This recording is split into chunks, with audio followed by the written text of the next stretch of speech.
پھول ملتے ہیں، کیسا مدنی ذہن. قول خود بتا رہی ہیں کہ دیکھنے سننے والوں کو کس قدر اس سے فوائد حاصل ہو رہے ہوتے ہیں. یہی نہیں آج تربیتی اجتماع جاری ہے، اور آج امیر علیہ سنت نے مسجد کے آداب، حالانکہ بظاہر یہ نہیں داڑھی والے امامے والے، لیکن مسجد میں آتے ہیں تو ان کو بھی اس معاملے میں ڈسپلن سکھایا جاتا ہے. جی اور ایک بڑا زبردست اس کے کچھ مدنی پھول جو ہے وہ آج مسجد کے آداب کے حوالے سے بیان ہوئے. اور اسی طرح جب چھٹیوں کو فائدہ اٹھانے کے حوالے سے مدنی قافلوں کا ذہن بنا، تو میں مدنی چینل کے ناظرین کو بھی ضرور کہوں گا کہ 23، 24، 25 دسمبر جو یا 22، 23، 24 کر لیں، تو یہ دونوں آپشن ہیں. اور آج ہم نے امیر علیہ سنت کی جو ایصال ثواب کی جو دعا ہے، تو اس میں بھی ہم نے دیکھا کہ امیر علیہ سنت نے ان اسلامی بھائیوں کو کہ جنہوں نے ان 3 دنوں کی نیت کی ہے، تو ان کو بھی یہ تحفہ جو ہے وہ عطا فرمایا ہے. تو ضرور بھی ضرور آپ نیت کریں، اور آج سے ہی اگر اس کی تیاری بھی شروع کر دیں، جو آپ سے تعلق رکھنے والے ملنے والے ہیں ان کو راضی کریں، تاکہ وہی بات جو شروع میں ہم نے سیکھی تھی کہ کئی ایسی باتیں جو ہم کو نہیں پتہ ہوتی، مدنی قافلوں میں سفر کر کے سیکھنے کا ایک ذریعہ، بہترین ذریعہ ہے. تو انشاءاللہ اس سے فائدہ ہوگا. انشاءاللہ. کال جائے کہ بہت دل خوش ہوا حضرت عمران اتاری خلمہ باری کو دیکھ کے بہت دل خوشی ہوئی. ان کا میں نے آج بیان سن رہا تھا شوہر کو کیسا ہونا چاہیے، وہ سن کے میرے کو بہت یعنی کہ امپریس ہوں، اور میں انشاءاللہ کوشش کروں گا کہ آئندہ ان کی باتوں پہ عمل کروں.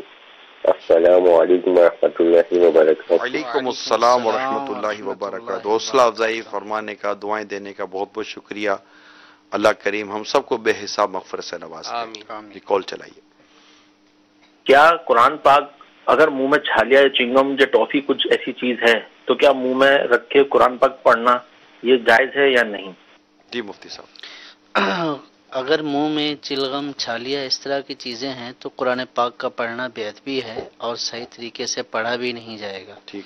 تو اس لیے منہ صاف کر کے قرآن پاک کے ادب کا لحاظ کرتے ہوئے قرآن پاک کی تلاوت کرنی چاہیے. جی ماشاءاللہ. کال چلائیے.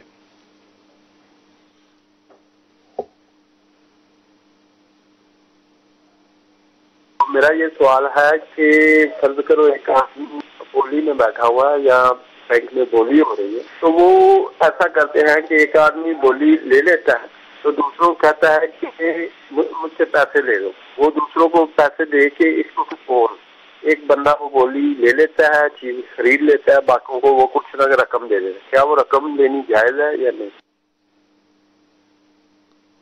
جی مفتی صاحب. سوال سمجھ نہیں ہے. سوال سمجھ میں نہیں آیا. یہ بولی جو ہوتا ہے نا جیسے کمیٹی کی بولی والی کمیٹی جائز نہیں ہے. نہیں ہے. نہیں. ٹھیک ہے. کال دیں.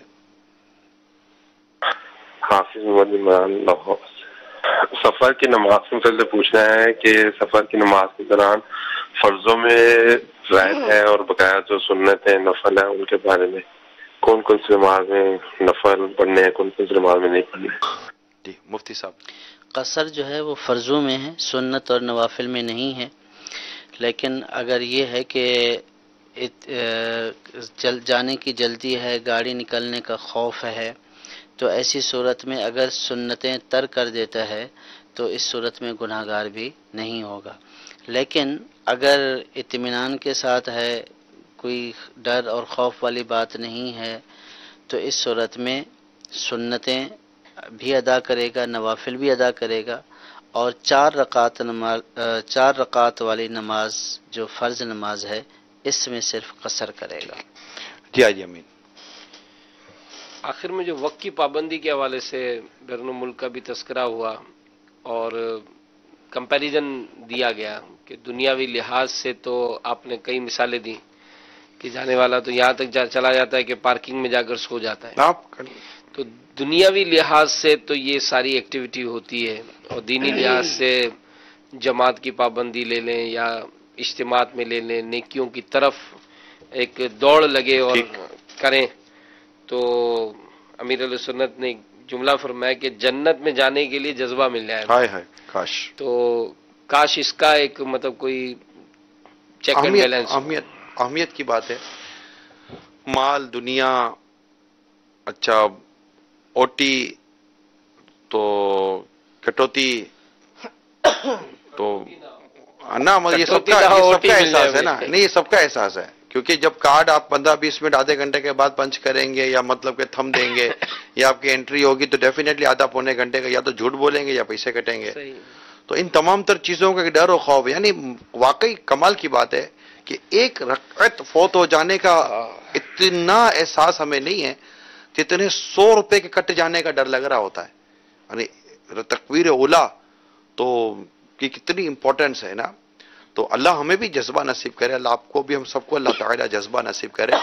تو ایک احساس پیدا ہوتا ہے مدنی مذاکرے میں, سنتے ہیں بزرگوں کی باتیں سنتے ہیں کہ جنت کی طرف بڑھنا, جنت کی نعمتوں کی طرف بڑھنا, ان کے لیے کوششیں کرنا اور اس کے لیے پھر گناہ چھوڑنا, نفس پر قابو پانا اور یہ کہ زیادہ سے زیادہ نیکیاں ملیں, میں جلدی جاؤں, جلدی میرا ثواب شروع ہو جائے گا, میں کوشش کروں, کڑھن پیدا ہو اور ایک وہ پین لے کر چلتا رہوں کہ نہیں آج مدنی مذاکرہ ہے, آج مدنی مذاکرہ ہے. تو ہو سکتا ہے کہ اس وقت کئی ایسے عاشقان رسول ہوں جو تاخیر سے آتے ہوں. آئندہ ہفتے مدنی مذاکرے میں پابندی سے شرکت کی نیت کر لیجئے کہ پھر اس کے بعد پھر 11ویں شریف کے تسلسل کے ساتھ مدنی مذاکروں کا بھی سلسلہ جاری ہو جائے گا. تو اللہ توفیق دے. تو یہ نیکی کے کام ہوتے ہیں نا, اس میں وقت پر پہنچنا. یعنی آپ دیکھیے کہ اسلام و دین کی خوبصورت تعلیم دیکھیے. مفتی صاحب اگر کہیں میں غلطی کروں تو اصلاح فرمائیے گا کہ اسلام و دین اتنا پیارا ہے کہ جو مسجد میں اذان سے پہلے پہنچے اس کے اپنے فضائل ہیں, جو مسجد میں پہنچ کر اذان سنے اس کے اپنے فضائل ہیں, جو اذان سنتے ہی مسجد میں جاتا ہے اس کے اپنے فضائل ہیں. یعنی جتنا جلدی آپ اللہ تعالیٰ کی عبادت کے لیے بڑھ رہے ہیں اس کے اپنے فضائل ہیں. پھر سنت قبلیہ پڑھنے کے اپنے فضائل ہیں, پھر تکبیر اولا پانے کے اپنے فضائل ہیں. ترتیب کے ساتھ جیسے نمازیں پڑھنی ہے, سنت قبلیہ, بادیہ, فرض کے پہلے اور فرض کی بعد کی سنتیں وغیرہ, اس کے اپنے فضائل ہیں. پھر دیر تک بیٹھے رہنا, اگر وضو بھی باقی ہے تو پھر اس کے اپنے فضائل ہیں. تو یہ اب دیکھیے کتنی مطلب کہ کیٹیگری اسلام و دین ہمیں بیان کرتا ہے کہ اب ایسا نہیں ہے کہ جو پہلے گیا جو بعد میں گیا تو نہیں. حسب مراتب اخلاص اور نیتوں کا بھی اس میں یقیناً ایک عمل ہوتا ہے.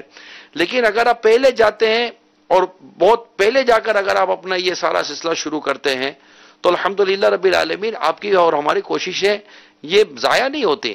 حتیٰ کہ ایک نماز سے دوسری نماز کے دوران اگر کوئی انتظار کرتا ہے تو یہ انتظار بھی ایسا جیسے وہ نماز میں نا. سبحان اللہ. جی ہاں بالکل, حدیث پاک میں آیا کہ 7 اشخاص اللہ تبارک و تعالیٰ کے عرش کے سائے تلے ہوں گے.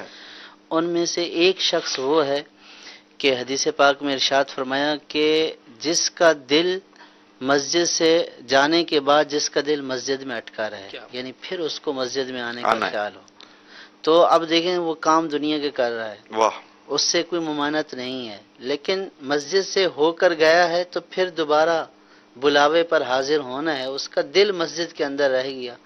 تو وہ شخص کتنا خوش نصیب ہے کہ اللہ تبارک و تعالیٰ کے عرش کے ساتھ. بڑی خوبصورت بات ہو رہی ہے. اسلامی بھائیوں, کیا ہمارا دل مسجد میں لگ رہا ہے؟ اگر لگ رہا ہے شرعی تقاضے پورے کرتے ہوئے مبارک ہو. نہیں لگ رہا قابل تشویش, بہت تشویش. ایک تو وہ جسے مسجد میں آ کر پھر نکلنے کا جی جلدی کرتا ہے, اور ایک وہ طبقہ بدقسمت کہ جسے مسجد میں آنے کا جی نہیں کرتا. نمازی ہیں مگر مسجد میں نہیں جاتے. اور پھر اس سے بڑھ کر وہ طبقہ کتنا بدنصیب بدقسمت ہے کہ جو نہ نماز پڑھتا ہے نہ مسجد میں آتا ہے, کسی صورت نہیں. مسجد میں دل ہی نہیں لگتا. معاذ اللہ صبح معاذ اللہ 3-3 گھنٹے سنیما گھروں میں دل لگتا ہے, 3-3 4-4 گھنٹے ٹی وی کے سامنے گناہ کرتے ہوئے دل لگتا ہے, آدھا گھنٹہ مسجد میں دل نہیں لگتا. مطلب قلب کی خرابی پر کتنی بڑی دلیل ہے یہ. خود ہمارا کردار, ہمارے عادات, ہماری اپنی ہیبٹ, یہ مطلب سیلف ایویڈنس ہے کہ ویئر از مائی ہارٹ, میرا دل کہاں ہے, اور یہ کیسا مطلب کہ خراب سے خراب ہوتا چلا جا رہا ہے. تو یہ قابل غور ہے. اسی پر ہم اپنے سلسلے کو بھی ختم کر رہے ہیں.